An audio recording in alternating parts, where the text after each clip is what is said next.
Welcome back, YouTube. It's Jerry with the Happy Hootie, and today I'm going to be going over information about the different driver displays that you can find on your dash and in your infotainment system if you happen to have a Volvo that is a 2022 or newer. This is what you'll see on your dash. So one of the fun things, although it doesn't change that much about the overall look, are the themes that you can put on this that change the gauge cluster as well as your infotainment display. And to change those is pretty simple. You go up here to the top, drag down, you've got your settings, click on settings. You've got the first option is My Car, and the first option says Displays. So you click on that and you've got all your display options for your display themes, the driver's display information, and your heads-up display options to mess with the heads-up display. So just by clicking on display themes, it gives you the option of two different options for your center display. I have the bright setting is so bright, I'll turn that on. This is let me get it back into focus. You can adjust it with the dial over here to the left. There's a dial that lets you adjust up and down the brightness to turn that up or down.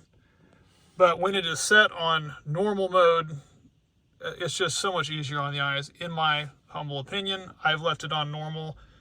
You get the options now here. It gives you four options to change the display at the back here. So right now it's on chrome rings. Is that right there? You have the option of the glass, which kind of shines it up a little bit. Doesn't change a whole lot. You've got the minimalistic look, which removes all that outer look. And then you also have the performance, which is the one that I like, which switches it all over to red and just makes it seem sporty. So I kind of like that. When you change these, it also does change the lines and in the actual main display, like for the sporty one, the performance one, it changes them all to red just to kind of tie everything else together from your gauge cluster. So I think that's kind of fun. And then the only other things you can change in there is what it displays in the center of this screen. So if you go back to settings, go back to My Car, go back to displays, the top one's there.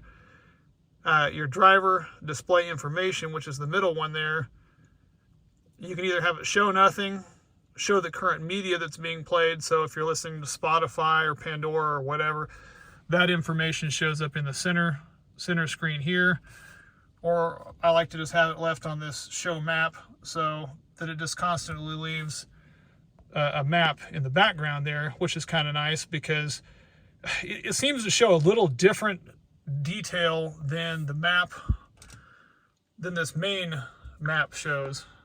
So whenever you're looking at this main map, you can zoom it in and out, but it will default and zoom in and out on its own. It will zoom in and out on its own. This map behind the driver's dash always seems to stay zoomed in a little further, and so some different street names and so forth will pop in on that. So it kind of gives you almost two, there's similar maps, but different perspectives, I guess, on the same map. So I always leave that one up in the middle because I don't necessarily care about the media information. More often than not, if I'm wanting to listen to media information, I've got it pulled up and it'll display that right here in the middle screen. So thanks again for watching. I'm Jerry with the Happy Hootie. I hope you found this helpful. If you did, smash that subscribe button for us, man. We need the extra subscribers and it helps so we can put out more great videos so that you have more stuff to watch, right? But seriously, we'll see you next time.